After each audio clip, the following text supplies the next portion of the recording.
마가복음 7장 24절부터 30절까지 말씀. 예수께서 일어나사 그 길을 떠나 두로 지방으로 가서 한 집에 들어가 아무도 모르게 하려 하시나 숨길 수 없더라. 이에 더러운 귀신 들린 어린 딸을 둔 한 여자가 예수의 소문을 듣고 곧 와서 그 발 아래에 엎드리니 그 여자는 헬라인이요 수르보니게 족속이라. 자기 딸에게서 귀신 쫓아내 주시기를 간구하거늘 예수께서 이르시되 자녀로 먼저 배불리 먹게 할지니 자녀의 떡을 취하여 개들에게 던짐이 마땅치 아니하니라. 여자가 대답하여 이르되 주여 옳소이다마는 상아래 개들도 아이들이 먹던 부스러기를 먹나이다. 예수께서 이르시되 이 말을 하였으니 돌아가라. 귀신이 내 딸에게서 나갔느니라 하시매 여자가 집에 돌아가 본즉 아이가 침상에 누웠고 귀신이 나갔더라. 아멘.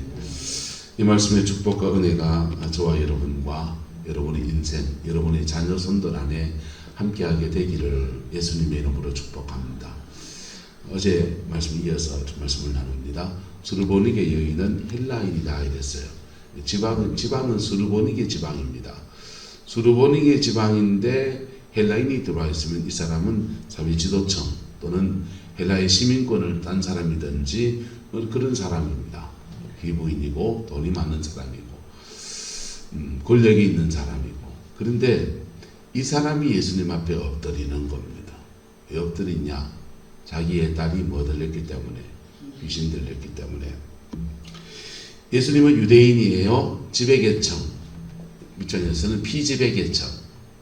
우리가 외정치하를 거쳤으니까 일본의 고위관료가 한국에 와서 살아요. 그런데 우리 구룡포에 뭐 이렇게 배 타고 낚시하고 고기 잡는데 배도 정박도 못하게 하고 저반도 못하게 하고 우리는 뭐 그냥 그렇게 살았잖아요. 외정 때.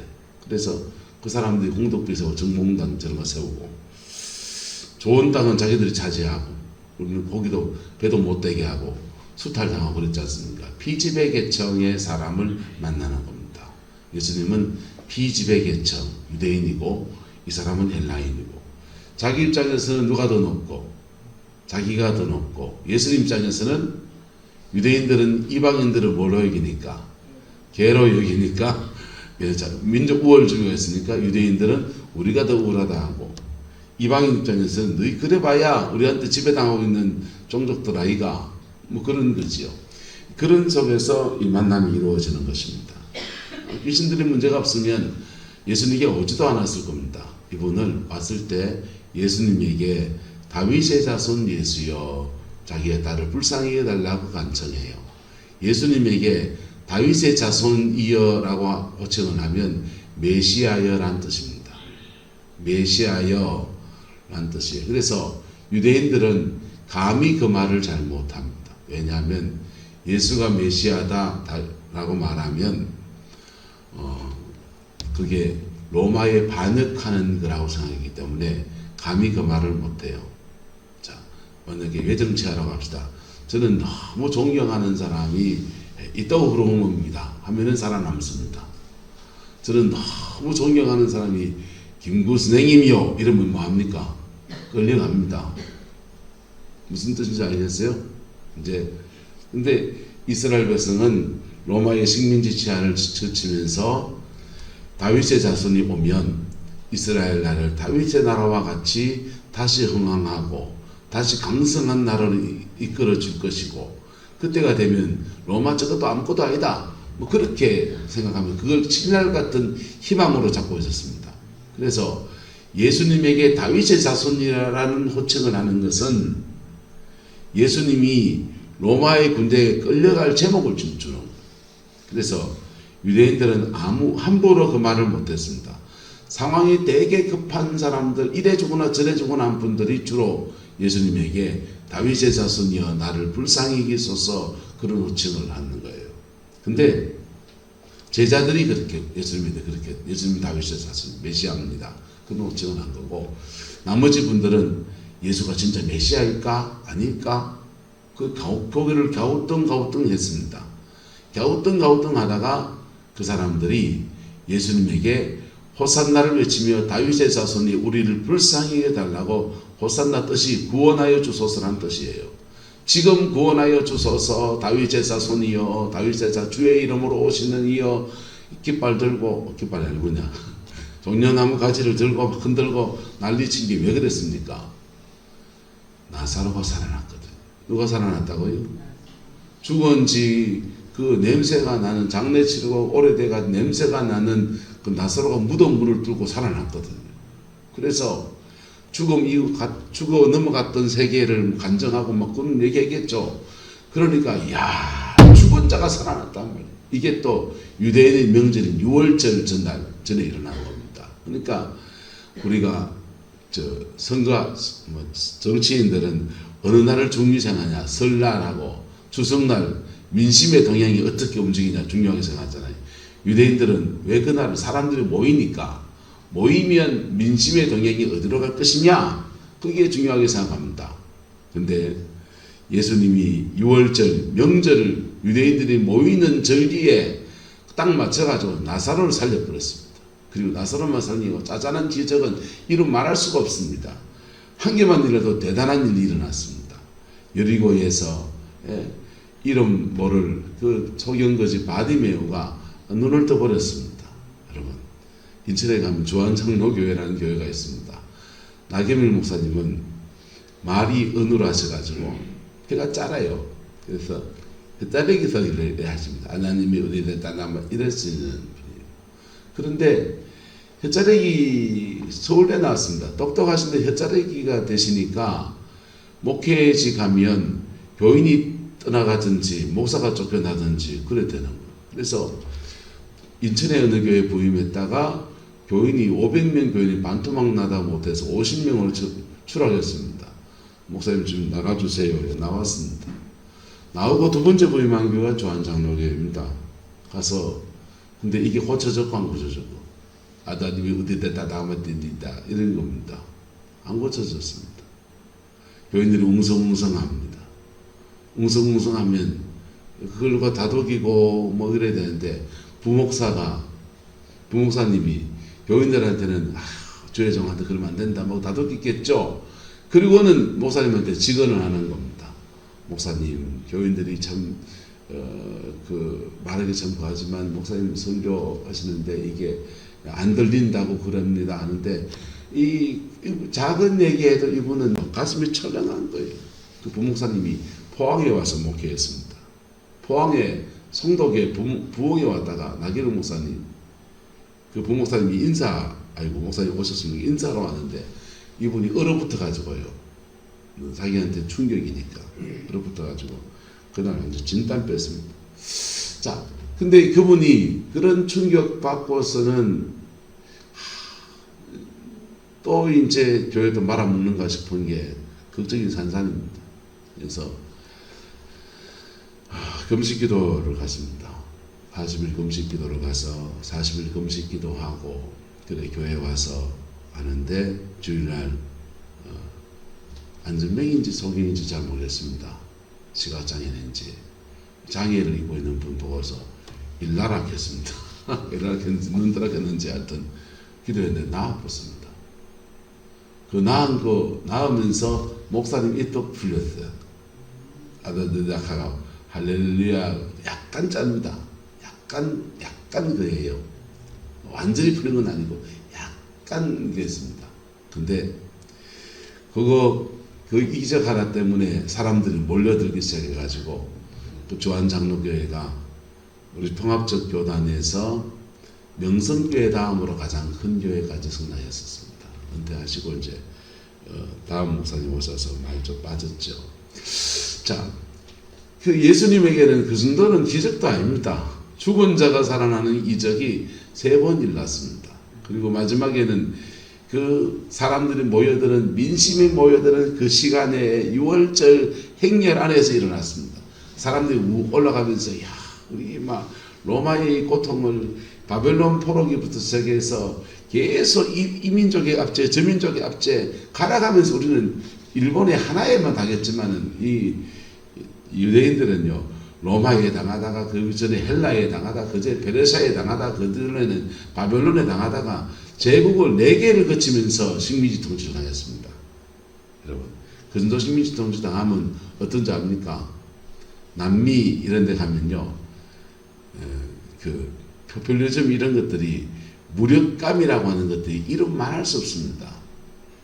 그래서 IMF 구제금융도 소용없고 그 수많은 자원도 소용없습니다. 깰바자 이름 말할 수 없습니다. 부전하지 않습니다. 근데 왜 그렇게 그러냐? 식민지 통치를요, 이민족에 저민족에 서민족에 이민족에 막 당하면서 그냥 통치만 당한 게 아니라 인종을 갈아엎어요. 갈아엎어 남자를 죽이고 저 남자 아프리카 흑인들 수입해서 심해서 특히 혼혈을 만들고 그 흑인과 원래 그 사람 잉카족들은 황인종 우리하고 비슷하잖아요. 황인종의 혼혈에다가 그 다음에 백인 혼혈에다가 저것들끼리 피가 이리 섞이냐 저리 섞이냐 따라서 인종을 저것들끼리 막 나눠요. 그래서 짬뽕에 대해서 막 그래 되니까 사람들이 그 무기력함이라고 하는 것이 이루 말할 수가 없습니다. 그 수많은 자원 놔두고 베네수엘라가 여러분 부채 한도가 엄청나게 높은 그런 나라로 사는 거예요. 근데 유대인들도 지금 4개의 제국의 식민지 통치를 받는데 이 사람들은 뭐가 있기 때문에 하나님에 대한 신앙이 있으니까 이걸 견디며 이기면서 버티고 가는데 유일하게 소망을 삼는 게 메시아 올 거냐 이거예요. 메시아 올 거냐. 그러다가 예수님한테 다윗의 자손이 우리 불쌍히 여기소서 우리 구원하소서 호산나를 외치고 난리시다가 호산나 다윗의 자손이라면 누구에 대항하는 사람이 돼야 됩니까? 로마에 대항하는 사람이 되는 성전 청결하고 막 그러고 나니까 이거 아니다 싶으니까 예수님 배반하고 그냥 팔아치워버려요. 그게 유대 나라의 역사입니다. 근데 이 두로 지방에 갔을 때 수르보닉의 여인이 유대인들도 감히하지 않는 예수님에 대한 고백을 합니다. 다윗의 자손 예수. 자기 딸에게 귀신 쫓아내 주기를 간청합니다. 주님은 이 사람을 함따라합시다. 낮추십니다. 주님은 이 사람을 그 높은 지위에 이래 떠받들어 주면서 맛있는 거 사줄랍니까? 하면서 안수기도 해준 게 아니고 낮추십니다. 낮추십니다. 어디까지 낮추시냐? 함따라합시다. 개가 되었습니다. 뭐가 됐다고요? 개가. 유대인들이 이방인들을 견면할 때 쓰는 호칭들이에요. 이 사람은 너무 잘 알아요. 근데 여인이 거기까지 낮아집니다. 그럴 때 놀라운 역사가 일어났습니다. 자, 여기다 얘기 나눴으니까 넘어가세요. 보세요. 낮아짐을 통해서 영광으로 이르는 사람들이 있습니다. 사무엘을 낳은 한나, 아기를 낳지 못한 여자였습니다. 아기를 낳지 못하는 여자, 대가 끊어진 여자. 그래서 첩을 들여서 번인날을 들여서 아들을 둬야만 되는 한설인 여자. 그 여인이 하나님 앞에 가서 웁니다. 펑펑 울고 또 울고 또 울고 또 울고 또 울고 그렇게 울면서 기도하며 나가는데 그 당시에 제사장이 엘리 제사장입니다. 여인이여 술 그만 끊어라. 왜 그래 주절주절하고 앉았노? 술조정을 성전에 와가 하면 없잖아. 이거 말로 하면 그래 말한 겁니다. 지금 화딱지 나서 하나님만 하소연하고 있는데 지금 울고 싶을 때 뺨 때려주는 하면서 나타났습니다. 그래서 엘리 제사장한테 나한테 술주정이라고요. 어디 가서 막 한풀이 하고 싶었던데 막 다 뽑아낼 수 있다 없다. 예. 목회하면서 가끔씩 그런 사람 봅니다. 그런데 근데 그렇게 하지 아니하고 자신의 상황을 정확하게 얘기하고 그 낮아짐의 시간을 이렇게 지나갈 때 엘리 제사장의 축복 기도를 받습니다. 그리고 그가 집으로 갔을 때 사무엘을 낳는 하나님의 축복, 그냥 아이가 아니고 오랫동안 기도하다가 사모하는 중에 낳은 아이는 기도가 쌓여있는 아이예요. 뭐가 쌓여있는 아이라고요? 기도가 쌓여있는 아이니까 이 아이는 민족의 지도자가 돼서 한 시대를 주께로 이끌어드리는 그러한 위대한 종으로 쓰임받는 구약의 대표적인 선지자 사무엘 선지자를 낳는 축복과 영광을 차지하게 됐습니다. 나아만 장군 이방인입니다. 이방인인데 아람 군대의 군대 장관으로 있는데 여종을 하나 잡아왔습니다. 유대인 여자를 하나 종으로 잡아왔는데 그 종이 이 나아만 장군의 비밀을 알았습니다. 문둥병, 한센시병에 걸린 걸 알아가지고는 아무도 모르는 비밀을 그 여인이 말합니다. 우리 주인께서 유대에 있는 하나님의 선지자 앞에 있었다면 이거는 다 나을 수 있었을 텐데 그랬습니다. 여러분, 엘리사 선지자는 성령의 사역을 한 사람들은 자기 주특기를 알아요. 내가 잘하는 게 있고 못하는 게 있고. 그래서 엘리사 선지자는 그분이 잘하는 게 있고 그분이 못하는 게 있습니다. 이 엘리사 선지자는 한센병 환자를 밥 먹듯이 고치고 다녔느냐? 없어요. 그런 적. 한 명도 고친 적 없습니다.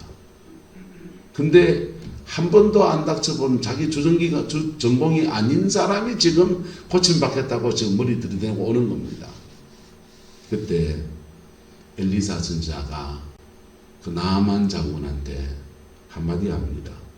요단강에 가서 몇 번 잠거라? 7번 잠거라. 요단강에 가서 7번 잠거라. 우리 동네 또랑이 없나?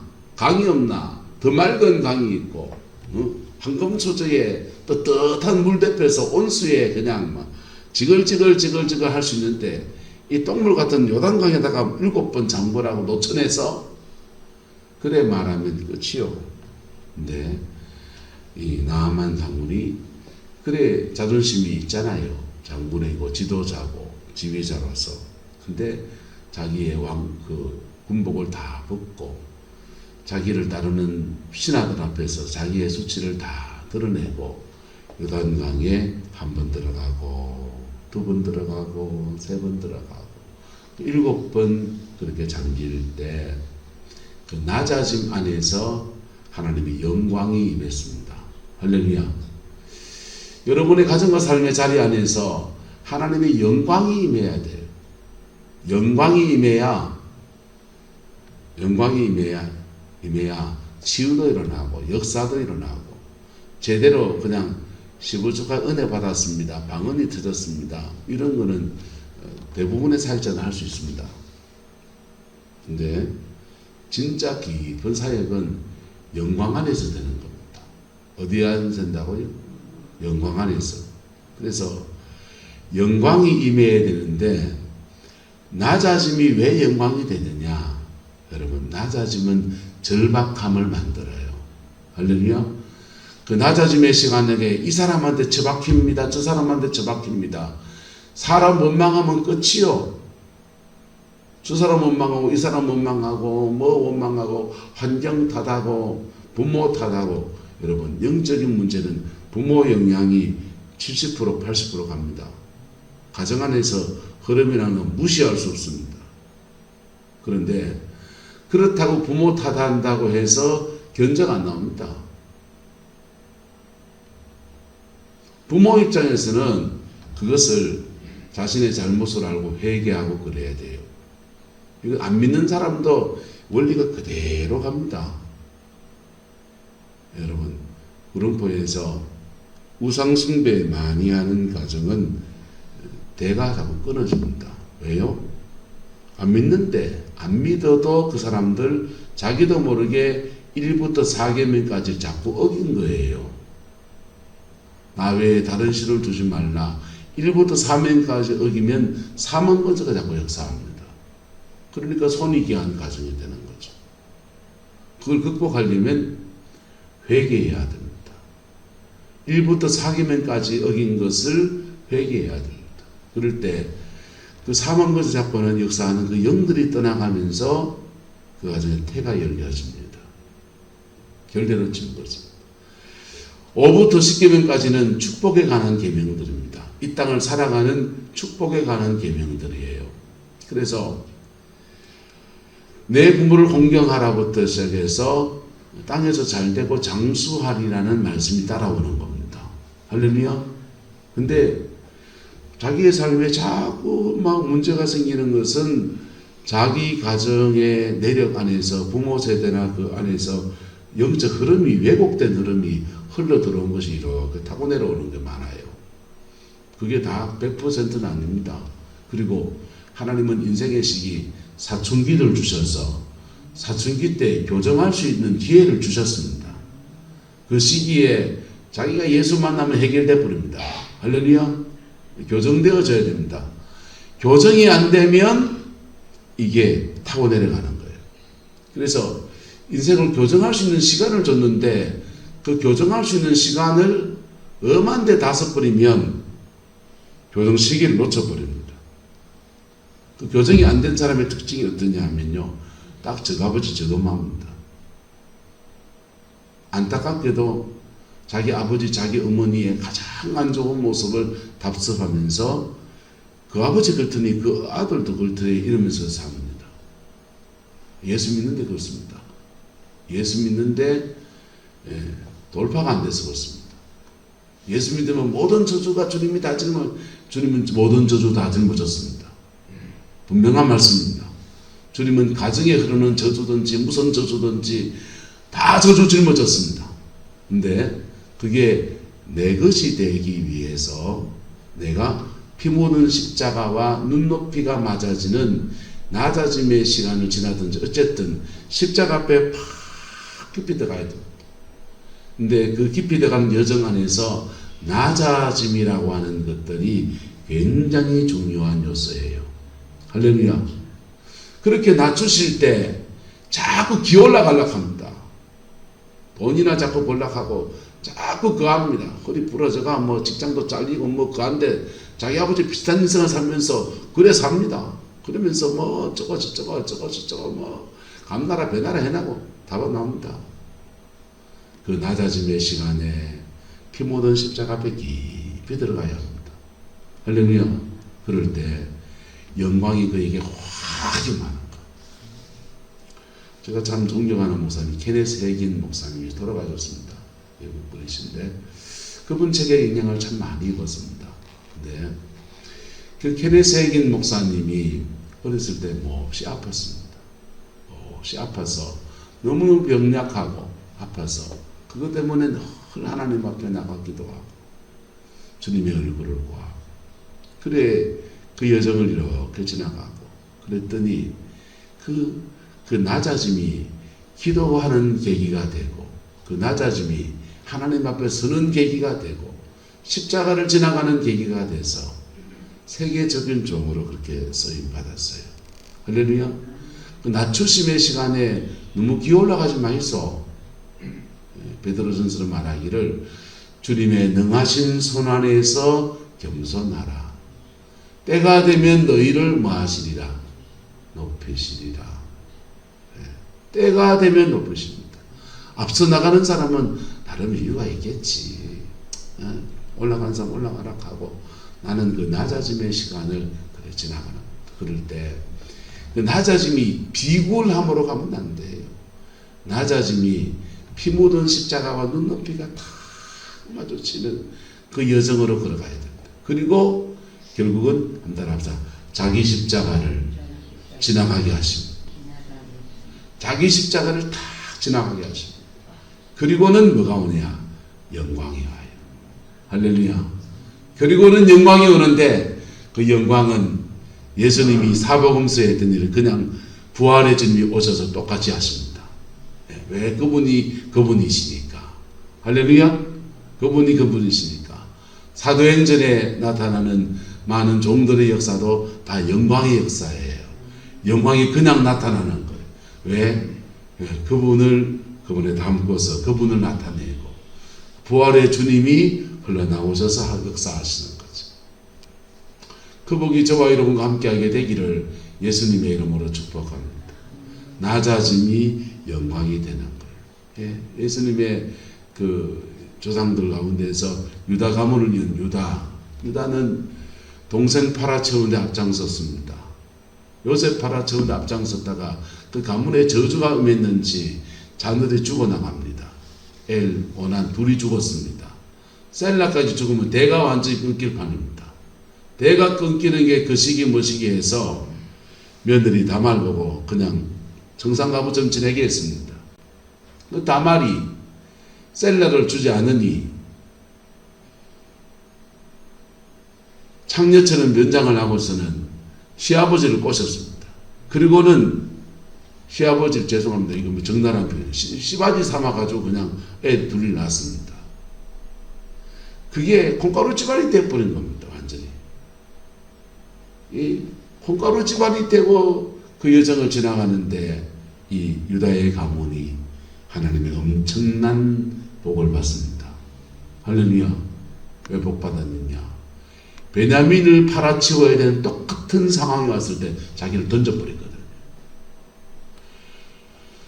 요셉 팔아치우고 아버지가 얼마나 고통적인 아들을 잃고서 얼마나 고통하는 것을 봐서 다시 내 아버지한테 그 고통을 줄 수 없다고 자기를 던져버렸더니 그게 그의 십자가를 지나가는 여정이 됐어요. 그리고는 유다의 가문에 야곱이 축복하는데 유다는 찬송이 될지라 유다의 가문에 홀이 떠나지 않아요. 메시아가 온다는 거예요. 유다의 가문에 축복이 있는데 그 암나기들을 그의 포도나무에 매는 축복이 오고 그 옷을 그게 포도주에 빠는 축복이 오고 그들의 이는 우유로 말미암아 희리로다 이런 얘기합니다. 그건 무슨 얘기냐면 예수 그리스도가 이 가문에서 나서 영적인 옷, 더러워진 옷들을 예수의 피, 포도주에 빠는 역사가 나타나고 예수의 말씀을 들으면서 사람들은 이 영적 양식을 먹으니까 이가 희가 지혜된다. 그 얘기하는 거예요. 유다의 가문에 요셉의 가문에는 재정권에 대한 축복을 했는데요. 유다의 가문에는 두 개의 축복을 줬습니다. 하나는 따라서 왕권, 제사권. 왕권과 제사권을 유다 가문에 줬어요.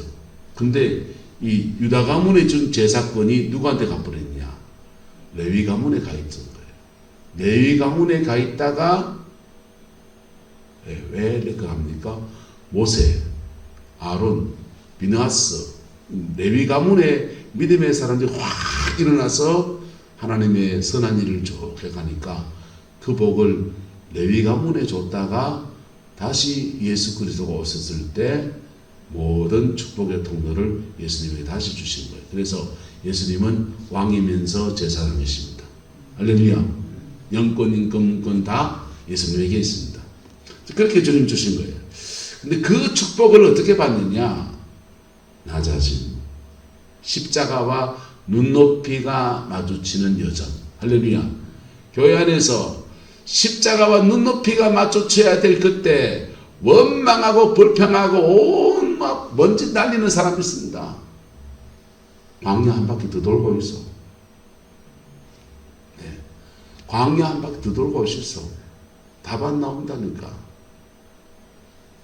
피 묻은 십자가 앞에 정직하게 다 그냥 누가 뭐라든지 그냥 낮아짐의 시간을 이렇게 지나가면 그 여정 안에서 풀어질 것들이 진짜 하나님이 주신 영광이 임할 것들이 요망하고 불평하고 누구 욕하고 머시기 하고 시번 가고 막 광야 한 바퀴 더 돌고 오셨어. 아니면 그래 살다 돌아가시겠지. 천당은 못 가려면 천당 가시겠지. 거듭났으니 천국은 가시겠지만은 피 묻은 십자가 통해서 우리에게 정말 깊은 은혜를 주시는 그 영광의 역사는 만나기가 어려운 거예요. 여러분, 영광이 여러분 가정에 임하기를 예수 이름으로 축복합니다. 영광이 여러분의 인생에 임하기를 축복합니다. 영광은 언제 오냐? 내일 얘기해도 제목만 불러드릴게요. 영광이 임하는 경우, 영광의 사역자를 정확히 만나는 경우, 제대로 만날 때 할렐루야. 대한민국 영광의 사역자 몇 안 됩니다. 그냥 고만고만한 사람들이 그냥 사역하고 다닙니다. 근데 영광의 사역자를 제대로 만날 때 한 방에 치유도 됩니다. 예, 아프리카에 TV 조수하고 왔을 때 대구에 박한출 목사님 자기 교인 데리고 왔습니다. 안전병이 되신 분, 다리를 완전히 못 쓰시는 분을 데리고 자기 차에 싣고 데리고 올라갔습니다. 전도해 보더라고요.